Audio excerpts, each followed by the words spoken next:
Three key points. First of all, cloud computing is becoming pervasive, and cloud's full of challenges and opportunities.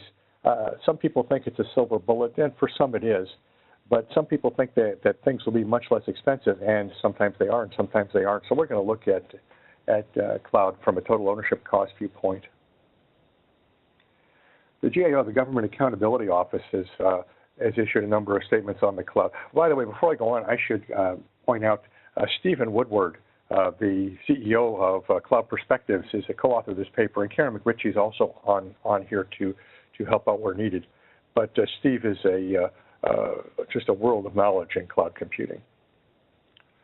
GAO reported challenges, meeting security, getting the cloud to be secure enough, obtaining the proper guidance on what to do with the cloud, getting knowledge and expertise on using the cloud, certifying and accrediting the vendors, ensuring the data is portable and interoperable, as all kinds of things can happen if you don't have data portability, overcoming the cultural barriers, oh my gosh, the data is not here, it's in the cloud, and then procuring the services on demand, actually having the contracts. Now, a lot of work's been done in these areas. The U.S. government has invested a lot in the cloud, and there's major cloud contracts issued, but there's still a lot of concerns.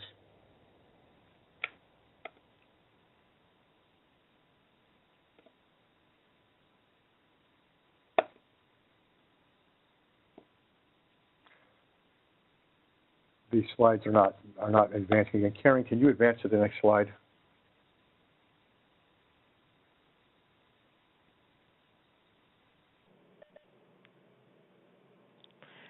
Sorry, Dan, you're the only one that has control, so you'll be the only one that will be able to move the slides.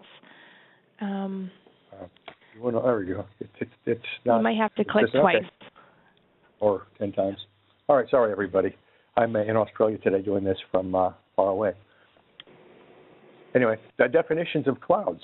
Basically, clouds are convenient on-demand network access that has a shared pool of configurable resources that can be rapidly provisioned and released with minimal management effort or service provider interaction. That's the formal definition of cloud. What's interesting here is I hear everybody talking about everything today being in the cloud. You know, for example, our company website. I hear people say it's in the cloud. Well, it's on the internet. It's not on demand. It's not shared pool of configurable resources, and it can't be rapidly provisioned. If we want more stuff, we got to call the vendor, ask him for more. So, while it's in the internet, it's not necessarily in the cloud, but most things are, and there's lots of good reasons to be in the cloud, lots of benefits. The terms for cloud, the three basic service models. There's a lot of other submodels as well, but infrastructure as a service, just basically buying the hardware, although buying it in a virtual approach where you can use it as needed. So there you've got something you can build whatever you want on it. Platform as a service, where there's a infrastructure and also is a language or a method of actually building what you want. For example, Force.com provides a platform as a service where you can use the platform and build whatever you want from it. And then software as a service, where you actually buy the software on demand. And three different service models, each has their own benefits. And there's 5 essential characteristics we already talked about, but basically the ability to access resources, have them expand and contract as you need them or don't need them, are 2 of the key definitions. If you look at the 3 basic service models, infrastructure as a service, again, just having the iron as if you had a computer in your office, but somewhere else, is one. You can build applications in whatever languages you want. There's different languages that work well for different things.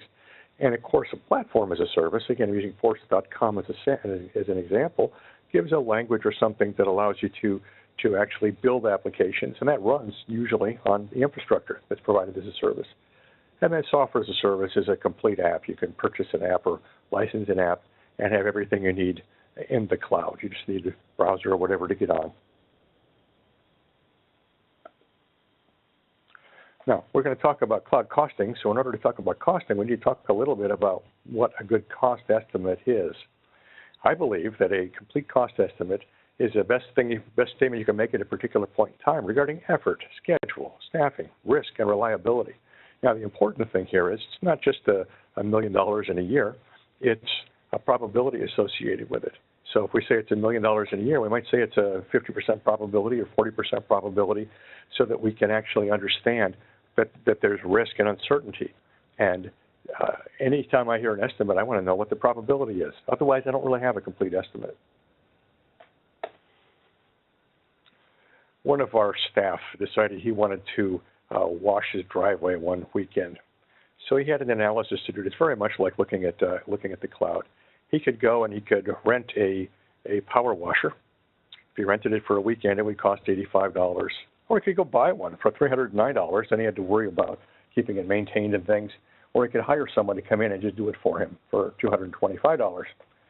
Well, he had the choices. It's kind of if he rented a lawnmower the power washer for a weekend, it's analogous to platform as a service. He rented it, he can do what he wants with it. If you hired someone else to do it, hey, come in and for $225 and do it, it's equivalent to software as a service. He wouldn't have had to get the power washer, pick it up, or anything. And if he used his own hose from his own water supply, that part's infrastructure as a service, and the platform will have to run on top of that. He has to plug it into his water supply.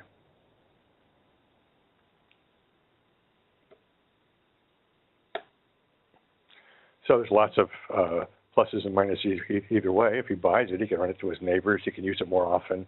But now he's got to put it someplace. He's got to maintain it. He's got more junk. If he rents it, he might get a better one. He doesn't want to, the very powerful one. And but it's really a pain, heavy to carry back and forth. And the company might go to business and might not have access to it anymore. This is, in many ways, analogous to the issues of cloud, all of them, including things like some of the cloud vendors may not be here. If you choose the wrong cloud vendor and you put your software on a platform, you may end up with them going out of business. But the trade-offs are similar. Now, again, so many people think cloud is cheapish or free-ish.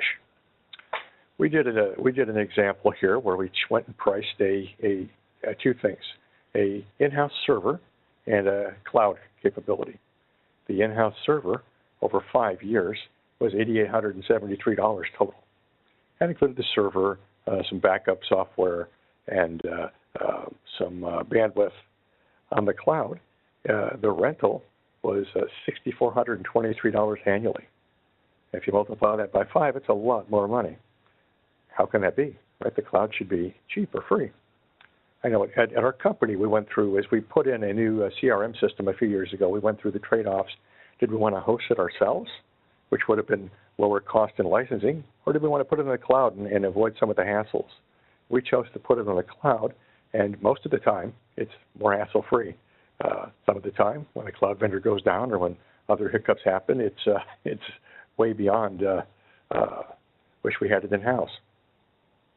Some of the other interesting challenges in cloud, and Karen McRitchie's on here. She's the person that experienced this most, but I should let her tell a story, but I'll tell it. We in Galorath, again, we one of the things we do is we build software systems, and we offer them licensing to people. It's not a cloud-based, although it can be. The typical delivery is delivered to somebody to put on their own servers and own network. So we had the delivery system running with a cloud vendor, and they promised a 99% uptime and backups and all kinds of good things. So life was good. Worked well for years, I guess. And suddenly the service became more unreliable. Our customers would call up and say it wasn't working quite right.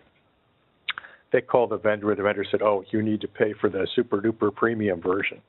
So we paid them more money and got the super-duper premium version, and things kept getting worse. The quality didn't go up.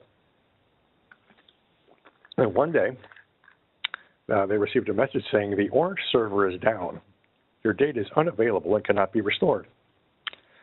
Well, what happened was the cloud vendor was, I guess, going through some kind of a trial, and they decided that we were using too much bandwidth. And because we're using too much bandwidth, they weren't going to back up our stuff at all. So the cloud vendor just shut down the server. They claimed they had no backups. They claimed, again, we were bandwidth hogs, and we should have they stopped backing it up because of that. Didn't matter that we paid them more money. Didn't matter that we were never notified, etc. And